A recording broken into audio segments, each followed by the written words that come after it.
It's one of the most iconic moments in the history of golf. The locale, the 18th hole on the stadium course at the Players' Championship. The opponent had won 10 of his previous 16 starts. The golf world was looking for someone who could tame a tiger. Be the right club. And with a 6-iron from 179, the moment was born. Be the right club. Welcome to the Be the Right Club Today podcast, presented by Makefield Putters. Be the right club today. Now, here are your hosts, Mark Greenhouse and Todd Burrell. Welcome back to the Be the Right Club Today podcast, presented by Makefield Putters. This week, you get Mark Greenhouse and Todd Burrell. What's going on, Todd? How was the vacation? The vacation was amazing. It was cool. We were way up there. We were in Lake Louise, Alberta, Canada. So it was amazing, and we really enjoyed it. And now we're back in the heat. Well, welcome back, and I want to check in with one thing on you, because we were talking about that before we came on the air. Hal and I were both in agreement that Bryson gets a 2-stroker for improving his swing or stance at the Open Championship. What say you? Yeah, as we discussed off air, I think, unfortunately, Bryson has created enemies, and he's created, you either love him or hate him. He's pretty polarizing, so I think he might not have got the benefit of the doubt on that one. I can see it from both ways. If you're a black and white guy, he improved his lie, no question about it. I don't think there's any disputing that. You can see when he's picking up his feet that he does trample down grass. That probably was in his backswing, or may or may not have affected it. And as we were talking about offline as well, most good golfers, if not all professional golfers, do approach their shot from behind when they hit it. But you have to be aware of what the situation is. And in that situation, you were in tall grass. And if you do stand behind it and trounce around, you're probably going to create a situation where the lie has been modified. And obviously, in the opinion of the rules officials, that helped his golf shot. And that's why he was penalized. All right, well, we're going to talk some more about that grass stuff this evening. So let everybody know who we got tonight. Yeah, so this week we have on our head superintendent at Carolina Lakes Golf Club, Robert Blood. He just celebrated his 1-year anniversary with us. So excited to have him on and discuss all things superintendent. Robert, welcome in. How you doing, man? I'm doing great, Mark. Thank you and Todd for having me on. Looking forward to talking grass. Yeah, absolutely. So let's get right to it. For those listeners out there who don't know what the typical day of a upscale public golf course superintendent at an extremely busy course looks like, let's dive into that a little bit and kind of peel back the curtain on what you do on a day in and day out basis. Yeah, so it starts about 4:40 when I arrive at the shop. Fortunately, our equipment manager, Eddie, usually has it unlocked for me already, so all I've got to do is walk in there. And most nights I will have already planned the jobs for that morning, but there's always changes that could potentially happen, whether it's some weather that took place overnight or just a new frame of mind that I've taken, and I want to switch a few jobs around. But I've got the jobs written up, so I'll just go over those and make sure that I like what's there. Welcome the staff, come in, make sure there's coffee brewing so everyone can be awake all morning when they're on the mowers. And right at 5 o'clock we start. I explain the jobs and give all the details that I can't write on the board, and just make sure that everyone's aware of which pieces are moving and where, and what to expect for their role in the morning. And then we get going, because that first time is at 7 a.m. and we got to be out in front. Yeah, and what you're preparing before 7 a.m. specifically is what? And I know that sounds like a basic question that most people should probably understand, but as you know, I'm in the golf shop and I hear all the questions. So let's make sure that the people playing, our members, anybody else listening tonight understands what all goes into basically that 2 hours of really, really jamming to get things ready for 7 a.m. So you're out ahead of those golfers. And on weekends at Carolina Lakes, we're going off both sides. So you got to be out ahead of them on both 1 and 10. That's right. So just about every day that we show up, we're going to be mowing greens, cutting new cups, raking bunkers, that basic setup stuff. So I'll have two greens mowers that go out. I've got to decide their routes, and that'll depend on the play for the day. Is it going to start off one tee? Is it going to be double tee? Do we have a shotgun? So I'll have the routes, every single green that each person is going to mow first thing, so that everyone's aware in what order the greens are getting cut. After that, the bunker route is pretty simple because he's got to do all the bunkers by himself. So he knows what he's got to get accomplished. And then as far as on the tees, we typically blow off the tees. If there's some leaves, debris that has shown up overnight, we got to move the tees on the par threes every single day. The par fours, sometimes we can get 2, maybe 3 days, depending on how heavy the play is. But all that stuff has to take place every single day in order for everyone to play. And then on top of that, whatever we can get done mowing from Monday through Friday, we're going to try to pick off a piece of that, whether it's the approaches, tees, fairways, and Todd, the rough. Keeping that rough short and cut, it means we got to send that rough mower out every single day, Monday through Friday. So keeping track of what's been cut, what needs to be cut, where can he go first thing in the morning in order to maximize the time he's on the mower without play reaching him. Things like that just improve efficiency and make sure we get as much done before golf catches us, because it really slows down once golf gets there. Mm-hmm. And Todd, little known fact, I actually did maintenance one summer down in Florida when I was between my junior and senior year in college. And Robert, I got to tell you, the superintendent, he, I'm the new kid, had never done it before. So he's like, all right, let's see what this kid's got. You know what he had me doing? He had me doing fly mowers. And of all of the edges of the bunkers and all of the edges of the water hazards, so I'm dealing with, fire ants, I'm dealing with critters and snakes and all that stuff and trying to make a lot of noise. And it was so funny. The second day I come back in right before lunch and I'm like, all right, what can I do next? And he looked at me and he's like, you're done? And I'm like, yeah, I'm done. He's like, good Lord, you did that fast. I said, of course I did it fast. Nobody wants to do that for 3 or 4 days. I want to get it done as quick as possible. So, even stuff like that, there's the ugly jobs that people have to go do when you have to trim and stuff like that. Oh yeah, absolutely. That sounds like, I don't want to say old school, but an experienced superintendent. Raking bunkers, fly mowing, weed eater, that's a really low risk job that can get someone acclimated to the place and really find out if they got the stuff to succeed, because he threw you into the fire right away and you were battling the elements and a difficult job from a physical standpoint.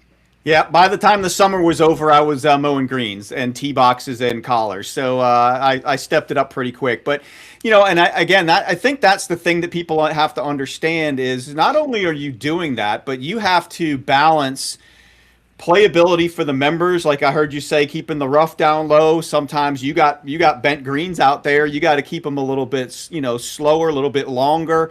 How do you balance the playability versus the health of the golf course? And that varies depending on the time of year, I'm assuming, as well. Yeah, quite a bit. Well, first off, I'll say I would love to have the greens firm as a rock and rolling 12 every single day. There's nothing about me or my crew that would not like to have that. But unfortunately, there's always constraints, whether it's weather, the biology of the grass plant itself can make that impossible. And then labor constraints where we got to be moving and shaking and doing other things.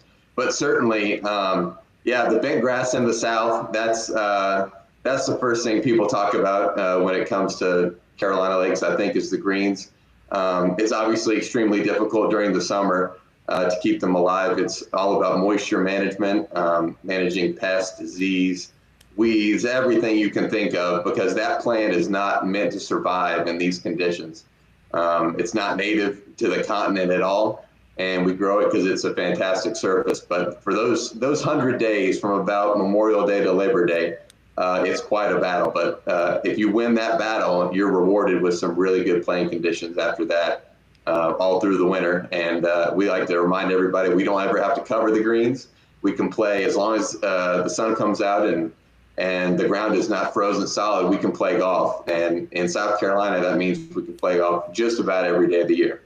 Yeah, that's a really good point that I think a lot of people who are big proponents of switching to Bermuda don't really think about. When you have a really cold winter and you've got a lot of frost, those greens need to be what, Robert? Tarped and covered, right? To keep them warm if you have that Bermuda. So talk about some of the details that go into that in terms of pros of Bermuda versus cons, and then pros of bent. Obviously, you've discussed some of the cons already, being Memorial Day to Labor Day is an uphill battle. But like you said, if you get through that, you're rewarded with firm, fast, healthy greens for the remainder of the 12 months of the year. So just talk about some of the pros and cons in this area, because most people have gone to Bermuda now. We remain bent. I know you're a big proponent of bent. Talk a little bit about that. Yeah, that's a great question and a great topic. So I think to make it really simple in terms of the grass types, bent grass, you can have a really smooth and true surface with very minimal work and surface maintenance in terms of, so like in October, all we got to do to get the greens fast is mow them and roll them. It's that simple. There's no additional top dressing. There's no verticutting. There's no grooming. There's no surface management. All we have to do is cut and roll, and we'll have extremely smooth and fast greens. Versus Bermuda, you have the opportunity to have a green that's firmer and faster in June, July, and August. But with that comes, the top courses at Quail, we used to top dress our Bermuda greens every single week. So every Monday we went out with a verticut and a light dusting of sand, and that sand would hang around until Wednesday or Thursday. And people don't realize that. I mean, that does impact people that are playing, especially if you're playing in the morning. We try our best to knock the dew down and keep that sand from sticking to the ball. But at the end of the day, if you're putting on top dress greens, you've got to mark your ball and clean it after every putt, because if you get a sand grain between the club and the ball, it's gonna deaden the putt. Another thing with Bermuda is obviously the tarps we've talked about, but the firmness, you have an opportunity in the summer to have that, which you cannot do. And when I say you can't, it can't be done by anybody. You cannot have firm bent grass greens in August. And if the listeners will remember the Masters in 2020, when they had that November Masters, those greens did not play like Augusta greens typically play. You saw ball mark chunks flying out of the green as balls impacted the green, because there's just no amount of money that can make bent grass have roots when it's not going to have roots. And that tournament is timed perfectly in April to be able to have the most incredibly firm surfaces. But even in November, when temperatures have already flipped and have started to favor bent grass, they're still recovering from that summer beneath the surface. Right. Yeah, and we have a lot of technology to keep track of everything now, and people are probably going to ask the questions, well, you've got sensors, you've got, back in the day, superintendents would go out and slam the sprinkler head in there and it would go, and they had to go out and click a dial, and now it's all automated. Doesn't that make it easier? Shouldn't your job be so much easier now, Robert? Well, it definitely does make it easier. I can't deny that. I'm part of the generation that basically learned how to maintain grass with all these cool technologies as far as automatic irrigation, moisture sensors, stuff like that. But you can find some crazy stories from some of the older guys where they just carry around a pocket knife and they cut out a little slice of the green and they rub it between their fingers and they feel, is that enough moisture to make it another hour, or do I need to water it right now? And that's really, it's extremely hard to teach someone that level of feel for management. Now, when we have these sensors, we can just stick the probe in the ground and instantly get the volumetric water content of the soil. So it makes a huge difference when you're trying to teach people. There's not as steep of a learning curve when it comes to learning how to hand water and what needs water and what doesn't. And centralized irrigation is unbelievable. There's still some people that have grown up and having to go in at night and put impact sprinklers in or connect manually. That's just a nightmare. But there's still people that do it today. Yeah, it's amazing. Like Robert mentions, I think back, I've been doing this for a long time now, and I think back to when I was a young assistant and watching my assistant superintendent and my superintendent, who were old school, like Robert says, go out there in their bare feet to syringe greens, and they would use their eyes and their temperature under their feet to determine where they needed to put the most water. And I mean, I don't know if that was effective or not, but that's just that's the way they did it. And that just reminds me of like cooking a steak. Nowadays you got temperature probes and all this different stuff, and then you got the old guys who used to like stick their thumb in it and and feel how firm it was to figure out what the doneness was. But yeah, it's amazing how that's evolved. But I think the point with the bent grass and no amount of technology, like you said, will fix that issue. I mean, the fact of the matter is, from about Memorial Day on, those roots are retracting, correct, Robert? They're basically going from, you've accomplished as much root depth as you've tried to get in the spring, because you're just trying to get those things to dive, because they are retracting towards the surface where the moisture is going to be for the remainder of the summer, correct? Absolutely. The way I describe it is they're just dying in slow motion. Right. And if you had a summer that lasted, 5 months instead of 3, it would make bent grass impossible to maintain. Right. Fortunately, it's 100 days and we can just barely make it. But what's going on inside the plant is there's a carbohydrate deficit. So basically the plant is using more carbohydrates than it can actually make, because photosynthesis in cool season grasses is inhibited at higher temperatures. So it's making sugars, but it's spinning them faster than it's making them. So if you think about it as a human being on a diet, a diet can be good. You lose weight, but you can't be on a diet forever, because it ultimately leads in death. And that's what happened to the plant. The plant's being put on an involuntary diet just because of the conditions it's in. And you want to have a nice, fat, happy plant going into that, because it's a long time to make it through. Yeah, and Robert, talk a little bit about for the average golfer here. They go out, they take a divot, whether it's on a tee box on a par 3, out in the fairway.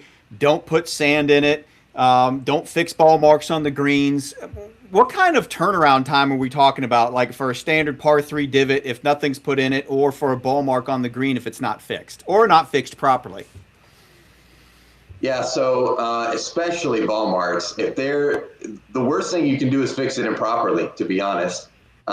If you reach down, put your tee into the ground and start prying up and lifting the soil, you're tearing roots, and that plant is ultimately not going to survive. It's not even going to survive 24 hours. So what's going to happen is everything that you've ripped is going to die, and the bent will have to creep from the side in order to fill in. The best thing you can do to repair a ball mark is to bang it down with your putter, tap it down, and if you need to gently push from the edges towards the center. You can only do that a little bit. You'll start to feel the resistance where the roots start to tear. But the idea is really just to make it flat, because when you do that, we can come mow the next morning, and our mowers will not scalp that ball mark. A scalped ball mark in the middle of summer is just another dead spot that's going to have to fill in from the edges. And the par 3 tees, that's a great observation. The sand in the divot will help us actually heal the divot faster. When the grass is covered up, there's actually a hormonal cascade that goes on that says, hey, you need to grow leaves and shoot upward to find light. The plant is in search of light when it gets covered like that. And so that will speed the healing. But number 2 is having that sand in there will make sure that when it does heal, it's a level surface. Whereas you could get grass to come back, but then you put your foot on it or you feel the level, and it's still an indentation. Right, and that's interesting for those of us who grew up in the North, because in the North you replace your divots, and that Yes. you'll see for those listening and watching, when you hit a divot in the North, you're talking bent grass, you're talking fescue, Kentucky blue, etc. That divot is displaced, and you go put that back. And why is it, Robert, that there's a different process down here versus up there? Why do you replace a divot in the North with those cool weather grasses? And why do you sand divots in the South? And I know Bermuda divots tend to explode, but sometimes you get a full Bermuda divot, but they say do not replace those, correct?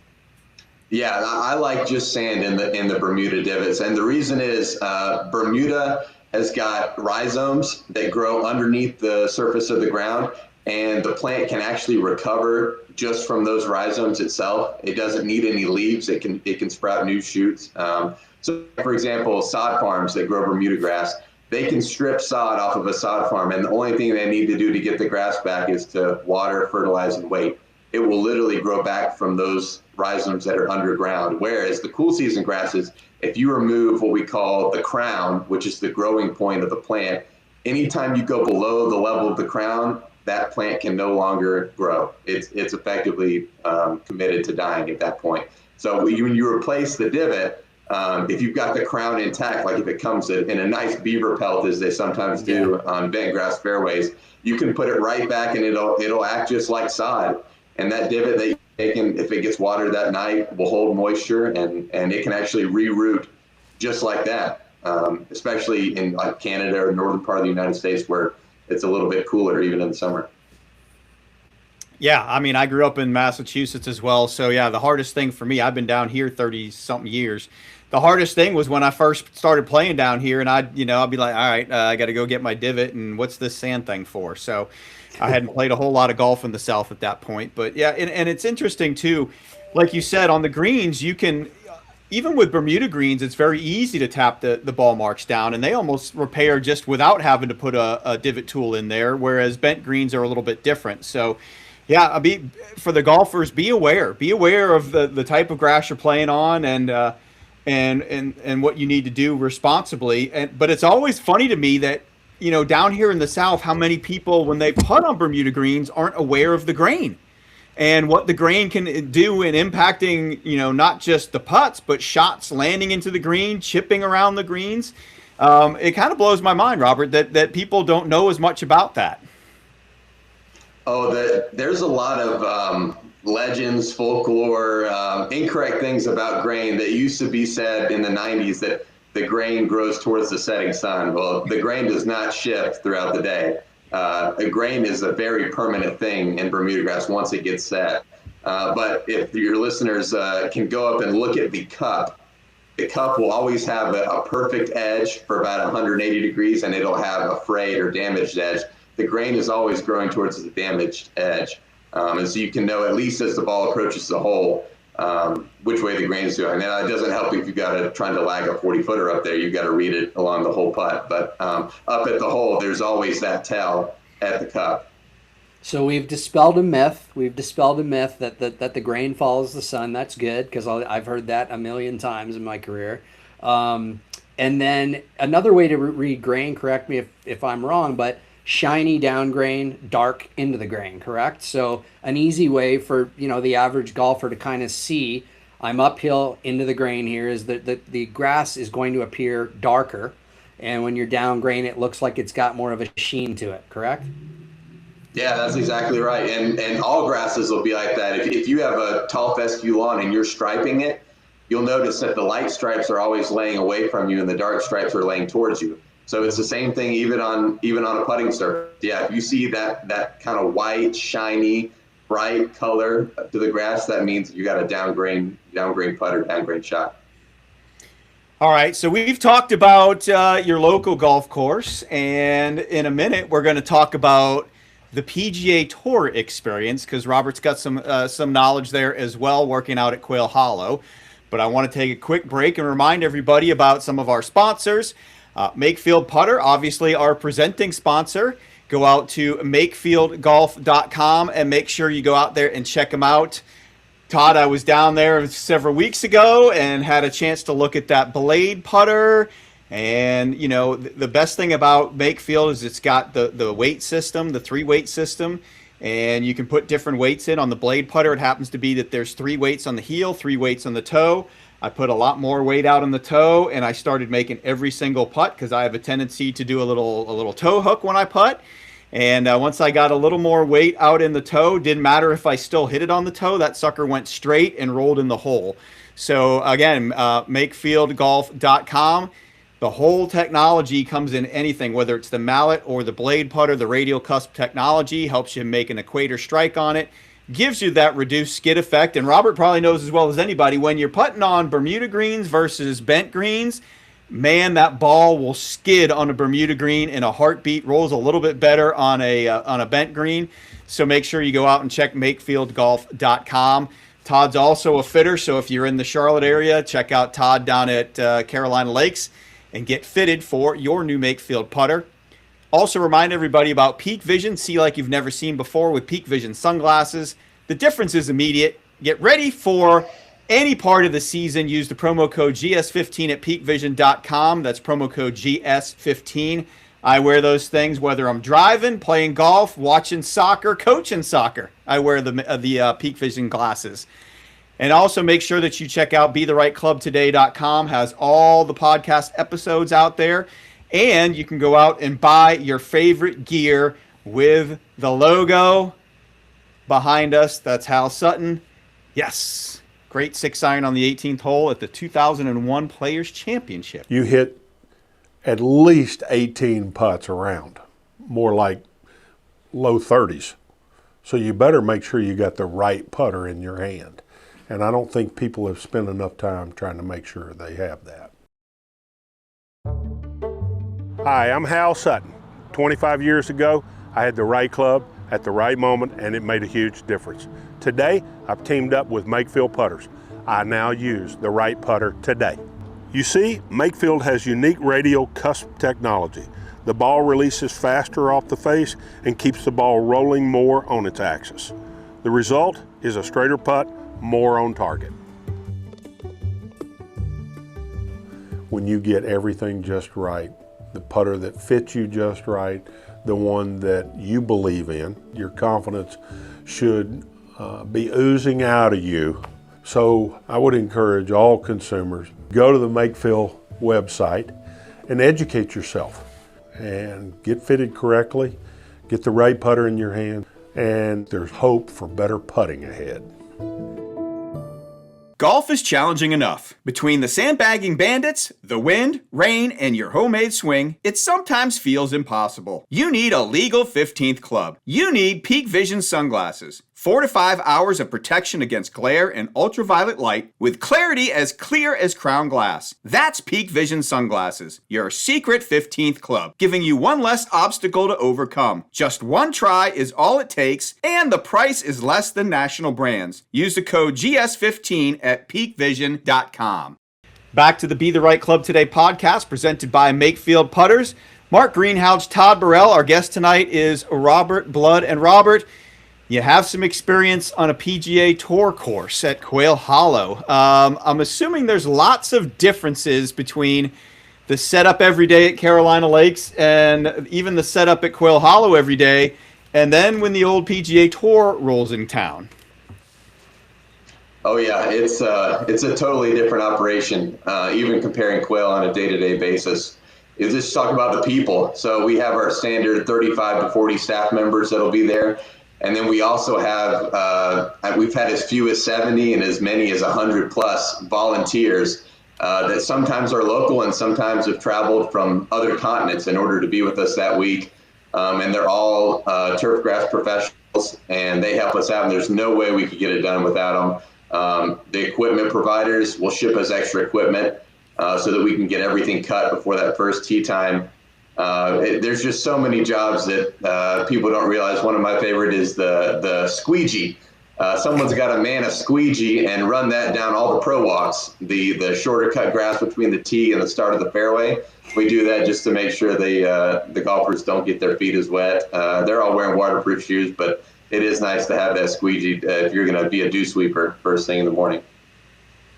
Yeah, it's amazing how meticulous PGA Tour setup. And of course, you've been through a number of Wells Fargos there, but were you not through a President's Cup as well there? And were you there for the PGA?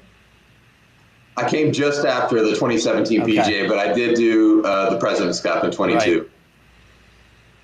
Yeah, so the PGA comes in, just kind of walk the listener through when an event like a PGA Championship or a President's Cup is held there versus a tour event. How soon does the governing body come in and start to discuss what they want to do with the golf course with you guys? And then when does the golf course close so the members aren't able to play it?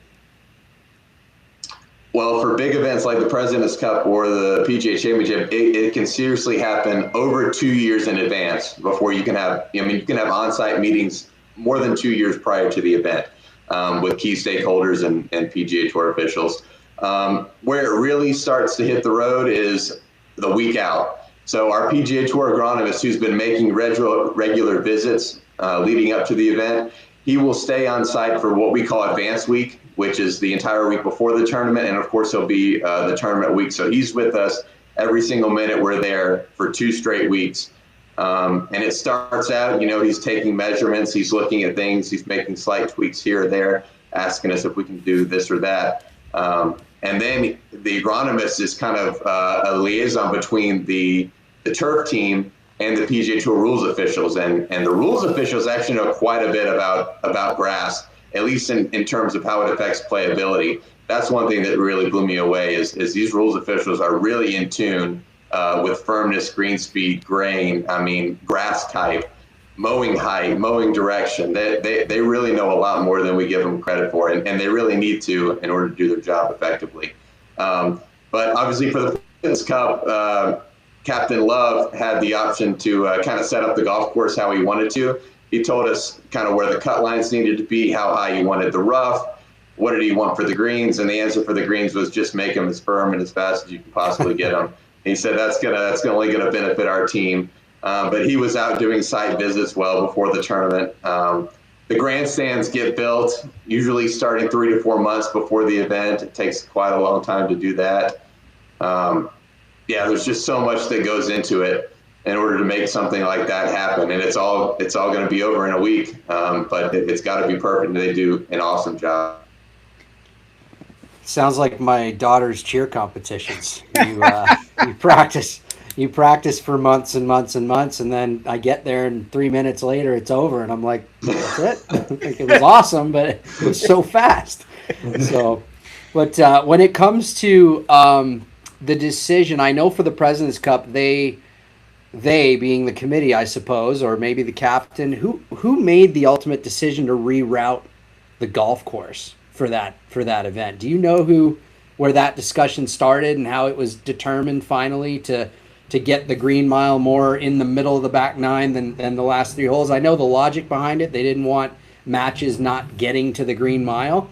But do you know how that came to be? Yeah, that was in coordination with the PGA Tour and our club leadership. They just decided they wanted to display our key holes, which for people that don't know, 16, 17, and 18 was traditionally called the Green Mile.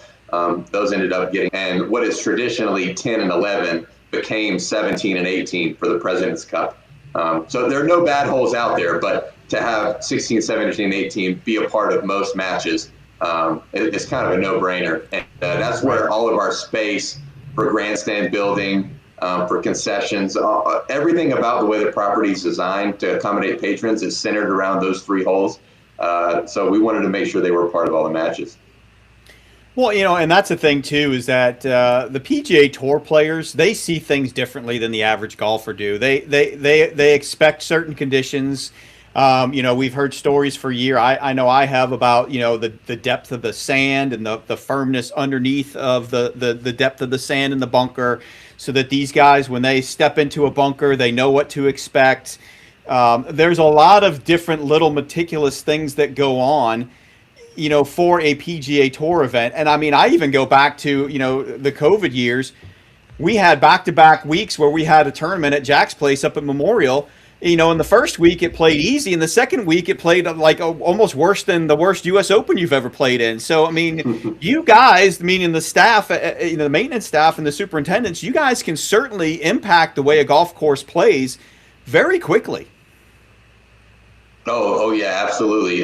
With mowing, rolling, water management, we can change the green speeds, the firmness.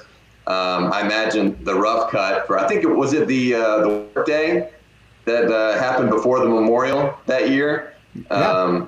So for the work day, I imagine they were cutting the rough at a lot more manageable height, probably 2.5 inches. And then for the Memorial, they do let it go. And I'm sure they were ready to dry the course out and firm it up. But it is amazing when you have the staff, the resources, and the knowledge what you can do to a golf course. And that's one of the most fun parts about our job, is how that we can impact the playing surface. And especially when you're doing that for events that are going to be televised and they're going to have, importance for decades to come. It's really cool to even play a small part in that. Tour players are known for being super meticulous, and obviously you've been around tour events at Quail in your time there. What did you notice, if anything, that tour players, being as meticulous as they are, notice or pay attention to more so than the average public Joe golfer? The tour players are incredibly perceptive, whether it's the way they tap down spike marks or ball marks and they can hear the sound that the putter makes when it hits the ground, or even just what they feel under their feet when they walk on a green. They're really good at sounds and feels and knowing how that's going to translate to how the ball is going to react.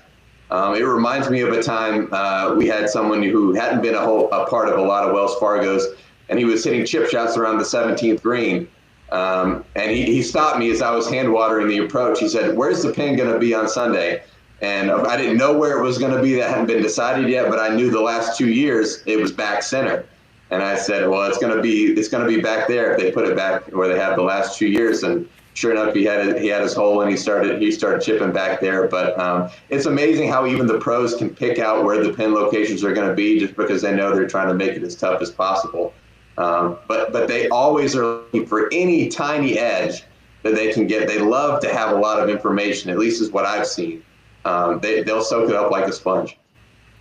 Yeah, and it is quite a production when you watch a tour event. And I've cut cups on greens before, and I think I had to do all 18 of them.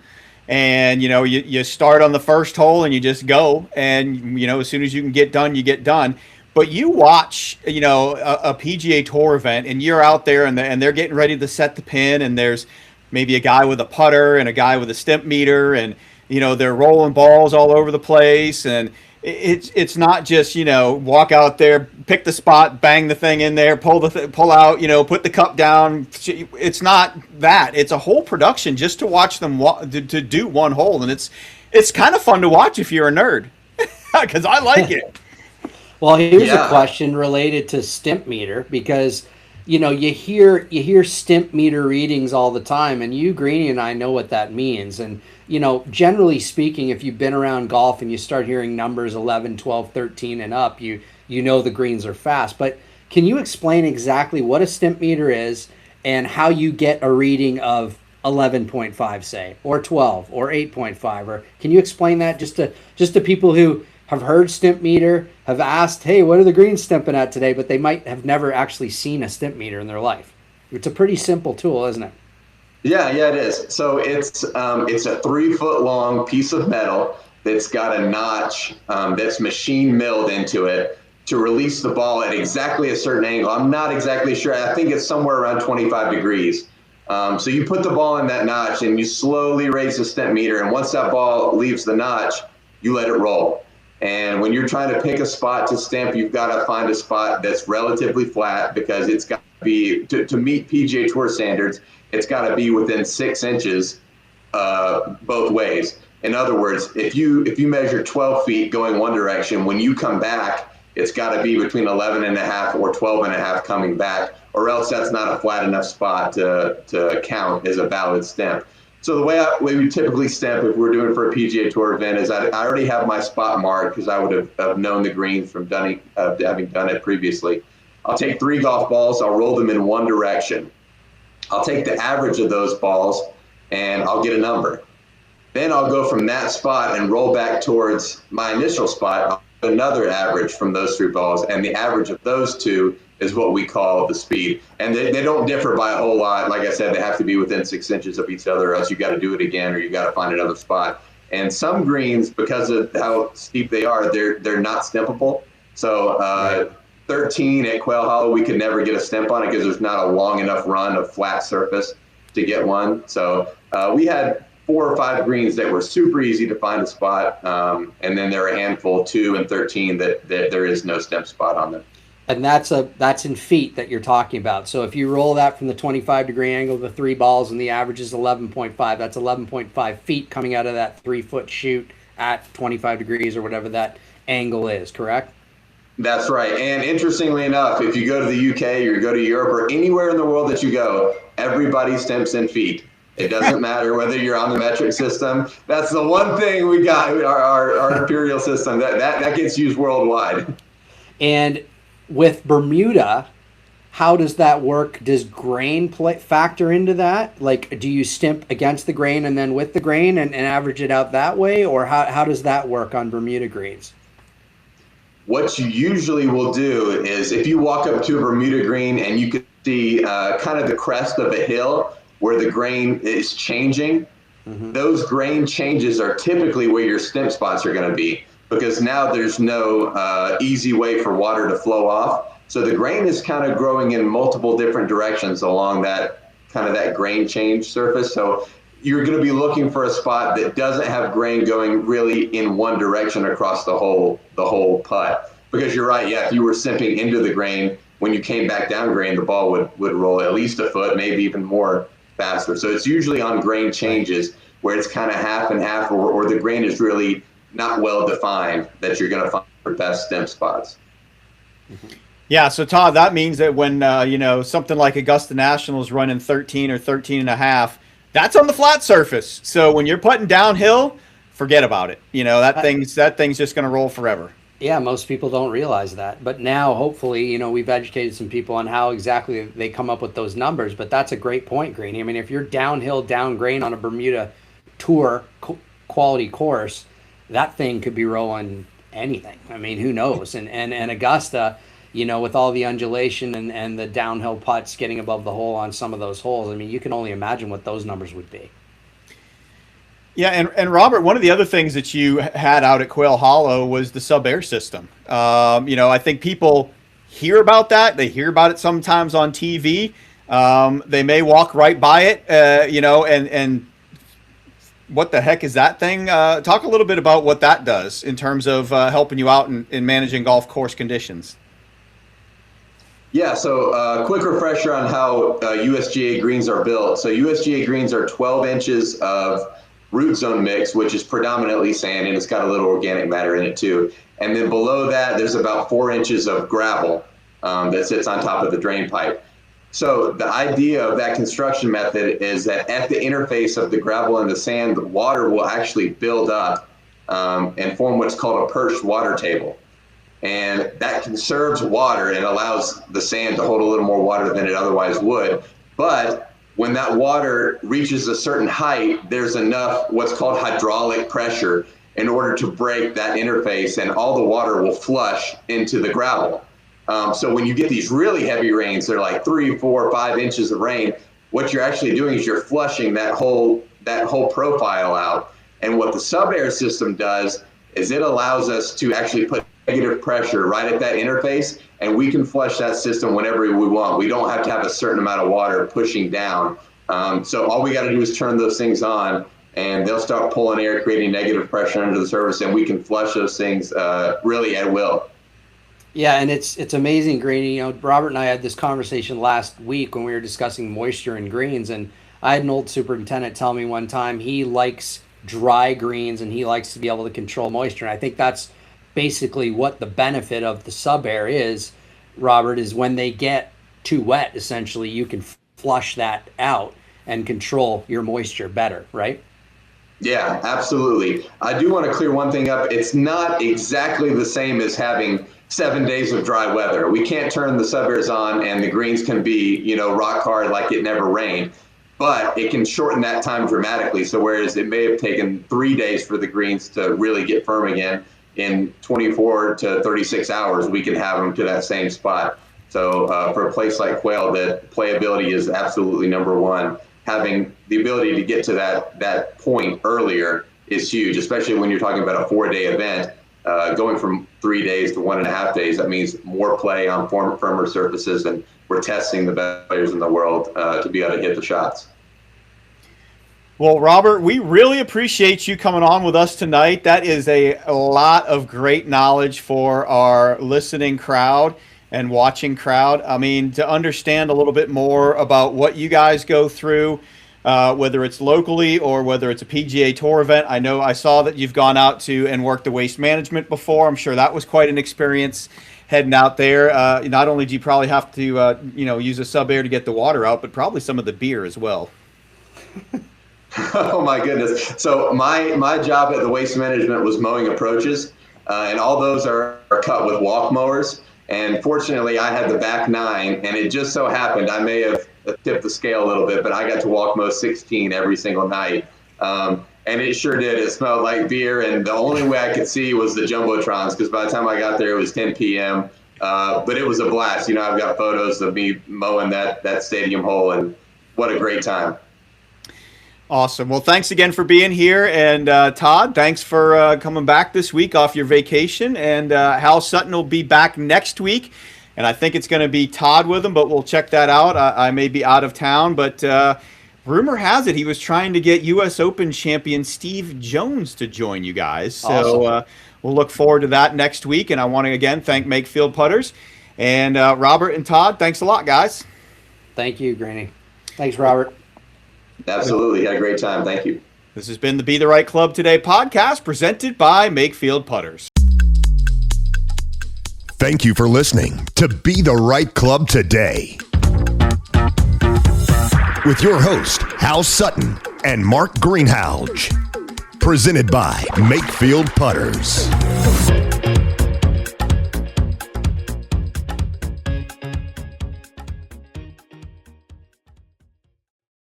The preceding episode was a production of Moonlight Media Works in association with Walk Marketing.